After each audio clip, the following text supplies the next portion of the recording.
আসসালামু আলাইকুম everyone, Sumi's kitchen and ব্লগে সবাইকে স্বাগতম। আমি আজকে তৈরি করব মচমচে নারিকেলের ভাজা পুলি পিঠা রেসিপি। পুলি পিঠার উপরটা ক্রিস্পি, ভিতরটা রসে ভরা। পুলি পিঠা পুলি পিঠাগুলো দেখতে যতটা সুন্দর, খেতেও কিন্তু ততটাই টেস্ট হয়েছিল। এখানে আমি একটা পিঠা ভেঙে দেখাচ্ছি কতটা সুন্দর হয়েছে, ভিতরটা কতটা সফট, উপরটা ক্রিস্পি। এখানে আমি পিঠা তৈরির জন্য নিয়েছি পর্যাপ্ত পরিমাণে নারিকেল। এরপরে আমি দিয়ে নিচ্ছি এলাচ, দারচিনি, তেজপাতা, একটা লবঙ্গ। এরপরে আমি পর্যাপ্ত পরিমাণে গুড় ব্যবহার করব। এখানে তোমরা চাইলে চিনিও ব্যবহার করতে পারো। এখানে আমি খেজুরের লিকুইড গুড়টা ব্যবহার করেছি।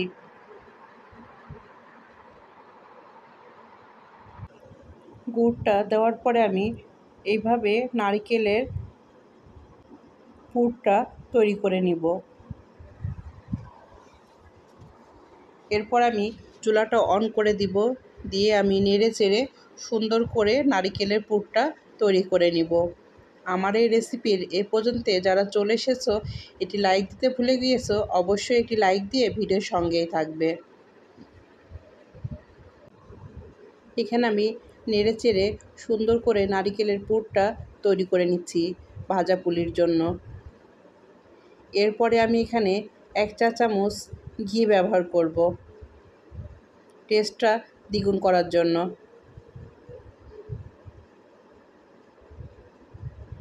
এরপরে আমি এখানে 2 চা চামচ সাদা তিল ব্যবহার করছি। সাদা তিলটা দিলে যখন মুখে পিঠাটা কামড় দিয়ে খাবে, এতটাই ঘ্রাণ আসবে বলে বোঝানো যাবে না।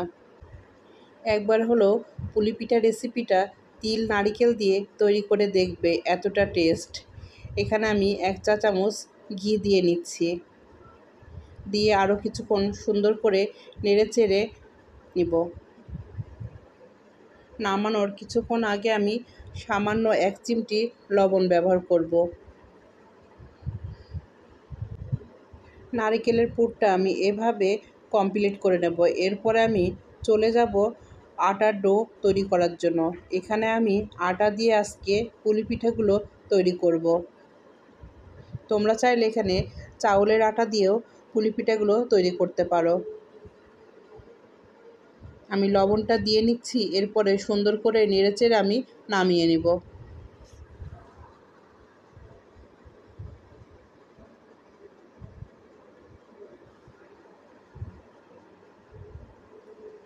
এরপর আমি ফ্রাই প্যানটা বসিয়ে দিয়েছি, পর্যাপ্ত পরিমাণে আমি পানি দিয়ে নিয়েছি। পানিটা আমি উষ্ণ গরম করে নিব। এরপরে আমি এখানে পরিমাণ মতো লবণ দিয়ে নিচ্ছি। লবণটা সুন্দর করে মিশিয়ে নিয়ে আমি এখানে 1.5 কাপ আটা ব্যবহার করব।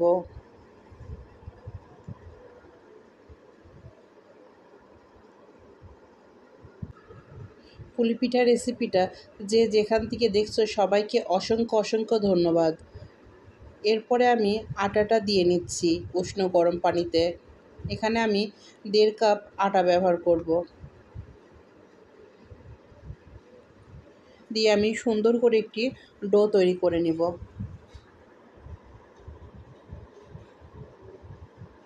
আমি চামচের সাহায্যে নেড়ে চেড়ে নিচ্ছি। কিছুটা ঠান্ডা হয়ে আসলে আমি হাতের সাহায্যে সুন্দর করে ডো তৈরি করে নিব। আমার এই পুলি পিঠা রেসিপিটা তোমাদের কাছে যদি ভালো লেগে থাকে, আমার চ্যানেলটি সাবস্ক্রাইব করে আমার পাশেই থেকে যেতে পারো। আর যদি খুব বেশি ভালো লেগে যায়, ফ্যামিলির সঙ্গে শেয়ার করতে পারো। এখানে আমি আটার ডোটা হাতের সাহায্যে সুন্দর করে মলিন করে নিচ্ছি।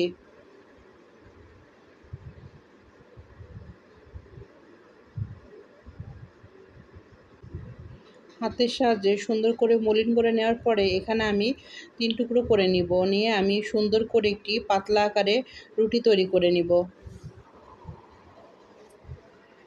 রুটিগুলো তৈরি করার পরে আমি এক এক করে পুলি পিঠাগুলো তৈরি করে নিব।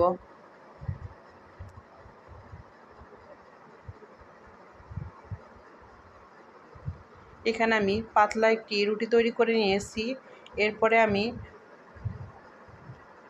এক সাইড থেকে নারিকেল আর তিলের পুরটা তৈরি করে নিয়েছিলাম সেটা দিয়ে নিচ্ছি। দিয়ে নেওয়ার পরে আমি পুলি পিঠাগুলো তৈরি করে নেব।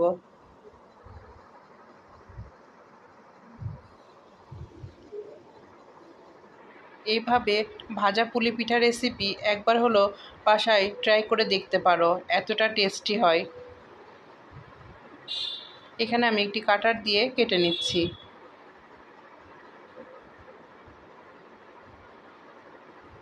কেটে নেওয়ার পরে আমি এখানে কিছুটা ডিজাইন করে নেব। সবগুলো পিঠা আমি এইভাবে তৈরি করে নেব। এরপরে আমি ফ্রাই প্যানটা বসিয়ে দিব। দেওয়ার পরে আমি এখানে পর্যাপ্ত পরিমাণে তেল দিয়ে নেব। তেলটা গরম হয়ে আসলে এক এক করে আমি পিঠাগুলো ভেজে নেব।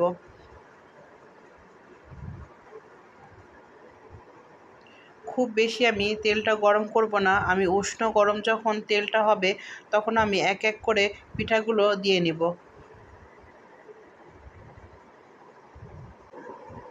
পুলি পিঠাগুলো আমি এপাশ ওপাশ করে ব্রাউন কালার করে ভেজে নেব।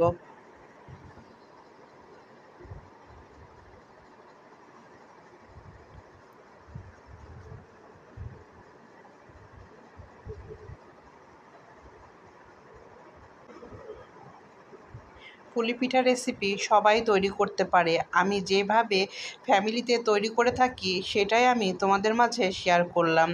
এইভাবে একবার হলেও ট্রাই করে দেখো, এতটা টেস্ট।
এখানে আমি পুলি পিঠাগুলো এক এক করে দিয়ে নিচ্ছি। পুলি পিঠাগুলো আমি ব্রাউন কালার করে ভেজে নিব। আমি ডিপ ব্রাউন কালার করে ভেজে নিব। তোমরা চাইলে হালকাও ভেজে নিতে পারো, যে যেমনটা পছন্দ করে আর কি।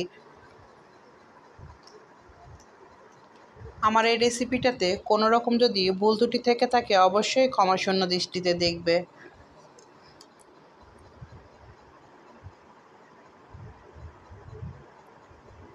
আমি এপাশ ওপাশ করে উল্টিয়ে দিচ্ছি পুলি পিঠাগুলো।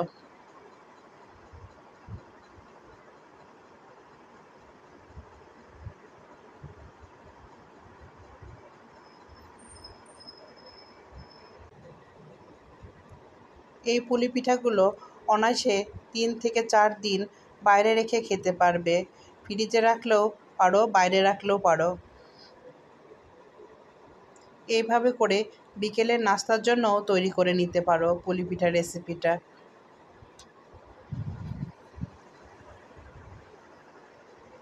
এভাবে আমি ডিপ ব্রাউন কালার করে ভেজে নিয়েছি। এরপরে আমি পরিবেশন পাত্রে তুলে নিচ্ছি।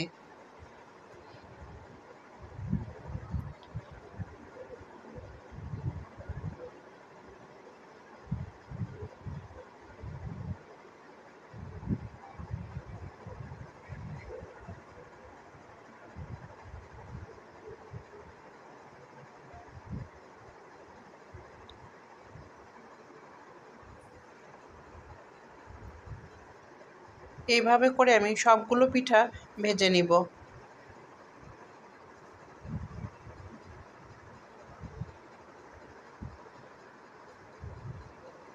এখানে আমি পরিবেশন পাত্রে তুলে নিচ্ছি পিঠাগুলো। আমার এই পিঠা রেসিপি তোমাদের কাছে যদি ভালো লেগে থাকে একটি লাইক, একটি কমেন্ট, একটি শেয়ার করবে। আমার এই পিঠা রেসিপির সঙ্গে এতক্ষণ পর্যন্ত যারা আছো সবাইকে অসংখ্য অসংখ্য ধন্যবাদ। অনেক ভালোবাসা রইল তোমাদের জন্য। আল্লাহ হাফেজ। আসসালামু আলাইকুম।